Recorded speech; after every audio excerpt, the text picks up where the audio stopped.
I want on sneakers. Hey guys, welcome to Honeycomb. My name is KO and today we're unboxing the Kobe 4 Protro Girl Dad. So guys, if this is your first time here, you know what to do. Click the subscribe button and the like button and comment if you can. Do you have this pair of shoes? Let me know. If not, tell me your favorite Kobe model and colorway. So I did hit on the sneakers app and the sneakers arrived 4 days later. That was pretty cool. This is the Kobe 4 Protro Girl Dad. It's our first time to open up it's not our first time to open up a Kobe 4 Protro. It's the first time that I'm publishing a video about the Kobe 4 Protro. So since it's the first time that we are taking a look at this particular model, I do want to show you guys the box. It comes inside this kind of matte black box with a debossed snake print over the entire box. It's done in a matte. And then in spot lamination, you have the Kobe Mamba logo up here and the Kobe signature down below it. On the side, it says Kobe 4 Protro in the bi-coastal / black size 9.5, which is my size, and of course women's sizing also written on the box. All right, let's open up the top, the flip top box. Regular white paper.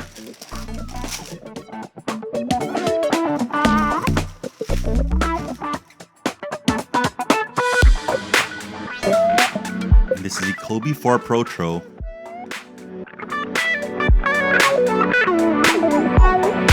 Girl Dad.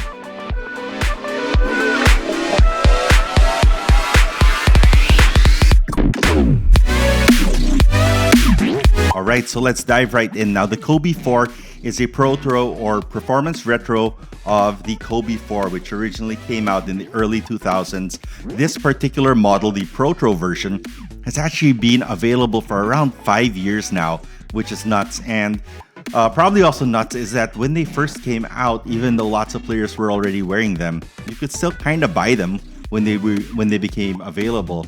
This was a seminal shoe. So much came from this sneaker. Now, this is the Protro version of the Kobe 4, but the original Kobe 4 didn't have the same technology. They were slightly different. When this first came out, basketball shoes never ever came out as low cuts first. Sometimes you would get like a low cut version, like Jordans had low cut versions. Even the Jordan 1 had a low cut version, but it was very rare that you would see a basketball shoe that came out first as a low cut until this sneaker happened. Now, Kobe had a lot of his life growing up abroad, and because he had watched a lot of football, 1 year basically between the I think the Kobe 2 and the Kobe 3, he went to Europe and watched more football and saw kind of the dynamic lateral moves that players were making and said, hey, how come they can do that in low cut shoes and I can't do that in basketball because I'm wearing these high cut shoes? Why can't you just give me a low cut shoe? And that led to major technological breakthroughs that allowed for the low cut shoe to become standard now in basketball shoes. Now, you still can buy high cut shoes. You can still buy mid cut shoes. Most players play in mid cuts. But I think the majority, like the trend right now for almost all basketball shoes, is that they be low cut sneakers. And it started really here with the Kobe 4 in its original form, now the Protro. Now let's go through some of the details, the technical features that allowed for that to happen. And as we go through the technical features, we'll also go through the materials of the sneaker. So we'll start first with the outsole. So the outsole traction on the Kobe 4 Protro is a full-length, edge-to-edge, multi-directional traction. Heavy herringbone featured all the way from top to bottom, but they do have these grooves cut into it and they are aggressive. Those grooves allow for flex both in the forefoot, and you can see kind of this Y allows for it to pivot left to right on the heel, allowing you to spin on your heel if you need to. Traction before was not done this way. You didn't have edge-to-edge traction. You had kind of like a carrier traction that protected your main traction that went around the edges, and then you had kind of these pods or segments that featured radial pattern or herringbone. And the Kobe 4 was the first one that went edge to edge, and you can see the grooves going over the edge on the outside towards the outrigger, definitely here towards the heel section of the lateral side. but particularly on the medial side, it's the first time you see it wrap up and go up towards the toe where your big toe would be. And that really was something that was inspired by those lateral, cutting movements made by football players and trying to bring that element into basketball. Moving up from the outsole, you see the shank plate. There's a carbon fiber shank plate that's exposed.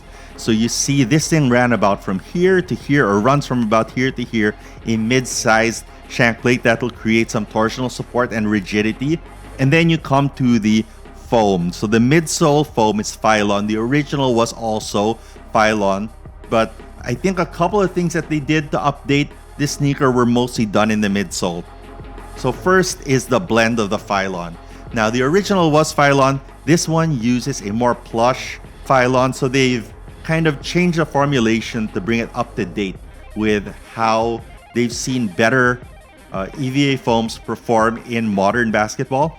So they've updated that, and then there is a very big Zoom Air Unit crash pad in the heel of this sneaker. It's not full-length Zoom, only in the heel, but because the Phylon in the forefoot has become more plush, now it provides some of the cushion that you'll need from there. And then of course the carbon fiber acts as kind of a spring plate to propel you forward when you flex your foot like that. All right. Now the midsole on both sides is kind of done in a matte paint, and that kind of eases the transition between the colors of the midsole to the upper. Now a lot of midsoles that you see in modern basketball shoes today are done in Cushlon or softer foams. So those you see wrinkle right away. These will wrinkle, but it might take a little bit longer. So moving up from the midsole, your foot actually sits a little bit inside that midsole. And this is kind of the big breakthrough that they found out, is that your foot actually protects its ankles on its own. And the best way to get your foot to protect itself is to support the heel. So that's what you see here on the Kobe 4, is that your heel would actually sit a little bit into this foam. And that's kind of the real big difference between basketball shoes or modern basketball shoes and running shoes. Most running shoes, you're kind of on top of the foam, and in here, you're kind of inside of the foam. In addition to that, I believe that this may very well be the very first implementation of a plastic heel counter on a basketball shoe, and that again is to lock your heel in place. Moving up from there, lots of foam and sculpting going into the heel section. All those things combined, locking that heel in place so that when you rock her from side to side, all the ligaments and muscles in your calf, all the way up to your knee, all the way to your hip, move in unison, and it allows you to, it's what protects your ankles when you are making aggressive movements, especially lateral movements and jumping movements. So what you sacrifice, you don't sacrifice support. What you sacrifice is probably protection. So if someone kicks you in your ankle, it's gonna hurt because there's no padding, other than maybe your sock. But other than that, that's how you're gonna be protected by this shoe. Now, on other iterations of the sneaker, this middle panel would have been done in a kind of plastic or synthetic material. In this sneaker, the entire sneaker is done in a very high quality, beautiful suede. It's like a teal green color. And this might be the best quality suede I've seen on a sneaker in a while. I can't, for the life of me, think of one that I thought was better quality than this. And this, I see a lot of sneakers, and so this is really cool. Now, what you can't see usually, if this was the synthetic panel, you'd be able to see the Flywire 1 or the original version of Flywire running through the sneaker. And the way that those work, I do believe that they're still inside there, although we can't really see them. Oh, they're not in here. All right.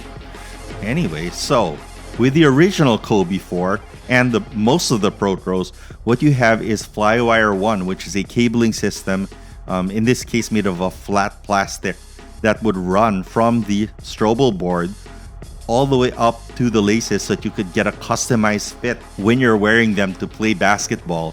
And I think that might be an indicator that this might not be really for playing basketball. This might really be more of a lifestyle version of the Kobe 4 Protro. Interesting. Very interesting choice. The tongue itself is gusseted, leather on the top, and some very nice open cell mesh here on the actual midsection of the tongue. That open cell mesh goes all the way through and allows for a lot of breathability. The tongue is kind of semi-gusseted, which means that it's kind of sewn into place up until here, just below the second eyelid. As a result, that means the tongue is not going to move from side to side, which is very convenient, but it does mean that sliding your foot in and out will require you to unlace your sneakers, and I cannot say it enough. Please, I sound like a girl dad talking to my daughters. Please do not put on your shoes without unlacing them. This is specifically why that heel counter, this stiff section that holds your ankle in place, once you've broken that on a pair of shoes, once you've collapsed them, your shoe will not support your ankles or your knees or all of your ligaments anymore. Having this part be intact and structurally sound is the most important thing to protecting your Achilles, your ankle, your knees. I'm not a doctor. I just know how things work. I think that's okay to say. I know how things work. All right, on the toe box, it's lots of perforations along the side, but at the end of the day, this is still all suede and all pretty thick, high quality suede, so do not expect them to let go of moisture much, even though there is some breathability. If you sweat in these, they are leather shoes. Expect them to perform like leather shoes. And finally, for branding, on the outsole, there is a swoosh, no Kobe logo on the swoosh. On the tongue, there's the Kobe Mamba logo. On the heel counter, only on the right shoe, you have the Kobe signature printed on the top. Or is it printed? I think it might be kind of carved into this one. And that heel counter is fully reflective. And just to show, it's not on the left shoe. Now, a couple final details. Of course, you have black flat laces, no extra laces. So if you look inside, you have the Kobe Mamba logo on that Ortholite insole, and it's an orange to commemorate the orange hoodie that he was wearing, which was a WNBA logo jersey on that day when he watched that last basketball game in public with his daughter. And on the back, you have the Kobe number 24, the boast, into the suede panel. To cap it off, behind the tongue on each sneaker, you have the words Girl Dad. Sizing, go true to size. They do fit 1:1. Again, I'm not sure right now if this is really considered like the performance level Protro or if this is kind of more like a lifestyle one, because specifically of that flywire feature seemingly not in this shoe. I didn't cut it open, but kind of like peeling away at it, I can't see that feature there. So I would say that these are probably, for the most part, sneakers to wear day to day. And there's nothing wrong with that. I'm a big supporter of wearing your sneakers, even your performance sneakers, day to day. I mean, have something special for hooping. But, you know, in a country like ours where it's hot and we're wearing shorts a lot, I do think that it makes sense to wear basketball shoes to kind of complete an outfit. And unfortunately, in early 2020, Kobe and his daughter Gianna passed away with a few others on a terrible, tragic helicopter crash in California. So God rest both of their souls. May they rest in peace. And this sneaker is to honor Kobe for basically the last time that he went with Gianna to watch a professional basketball game. That was a WNBA game. Kobe showed up in a WNBA hoodie, and he was wearing a beanie on his head of this color. And some of the pictures of him and his daughter being happy are kind of immortalized in this shoe. Now, Kobe was a dad to Gianna, but he was dad to several other girls as well. I think there's 3 of them, if I'm not mistaken, or 4. And I'm a father of 3 daughters as well. Before we dive into sneaker, I do want to give a personal moment to talk about Kobe because I've never had the chance to. And, you know, I actually won this on the sneakers raffle, and a lot of the sneakers that we get in here are sent to us or given to us. And this particular one I won. And so I don't know if there's some magic going on in the sneakers app picking out fathers, but this felt like a little bit of magic and something that I guess I was meant to own. You see, I'm a Celtics fan, and as a result, Kobe's been kind of the enemy for us for many years. That's the way I saw him. I saw him as a terrible volume shooter, that he missed so many shots, and then he would make these shots that he shouldn't be making, and those are the ones that people would remember. But as someone who watched the games, in my head, I'm like, he misses so many shots. Ironically, that's basically Jason Tatum today. But anyway, as a result of that experience of being a Celtics fan for my whole life, Kobe was always the bad guy. He was always the enemy, especially through that 2007 to 2011 period. And I guess I didn't give him a shot.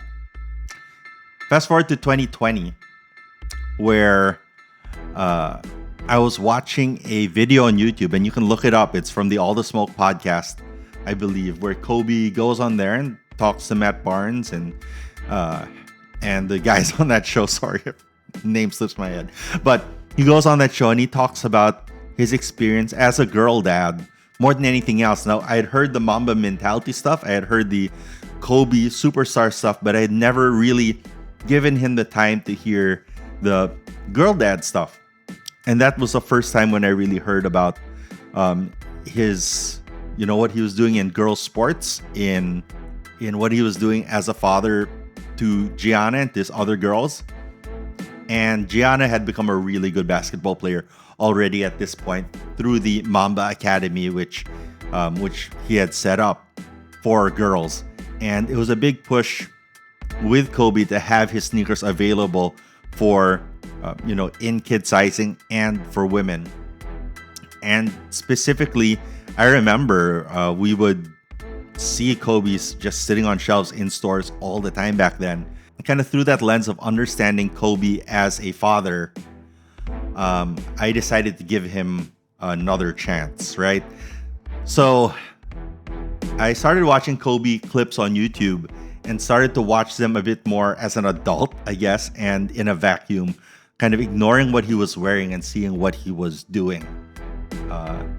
And man, that boy could hoop. He was a great basketball player. I had some moments that were kind of stuck in my head, kind of memories of Kobe playing that sideways fadeaway buzzer beater, where he's running down the right side, fading. He was running and then he fades to the right, lets the ball go in the air, the buzzer goes off and it goes in. These moments of glory. And I revisited a lot of that. I revisited a lot of the Olympic stuff as well and watched that. And it was a solid 10 days, I think, of watching Kobe highlights on YouTube and becoming a fan of the basketball independent of the Laker, to be honest, right? Independent of my love for the Celtics. And on the 10th day, I was getting in my car to go to our farm in Nueva Vizcaya, and I saw on social media that Kobe had died. So I had become a fan of him because he was a girl dad. And then I became a fan of him because of how great a hooper he was. And then we lost him. So it was a very strange feeling for me, having not appreciated Kobe in his life, or having only appreciated Kobe for a short time in his life. And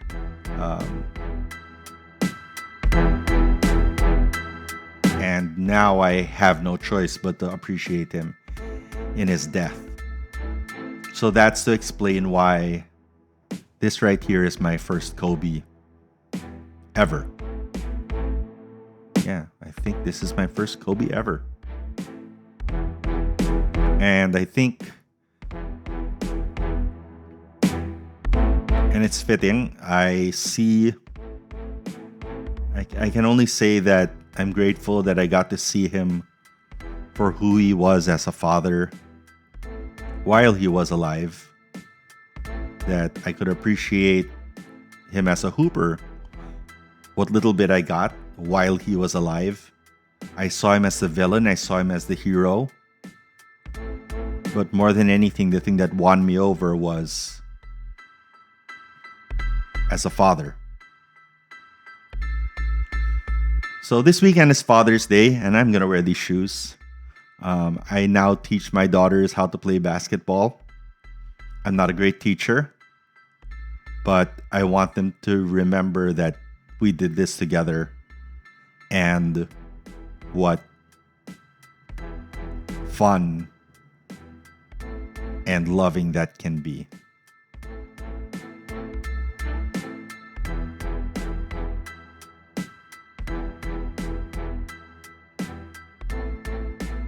Thank you, Kobe.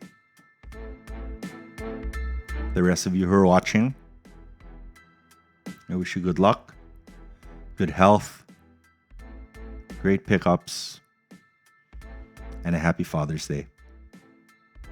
Peace.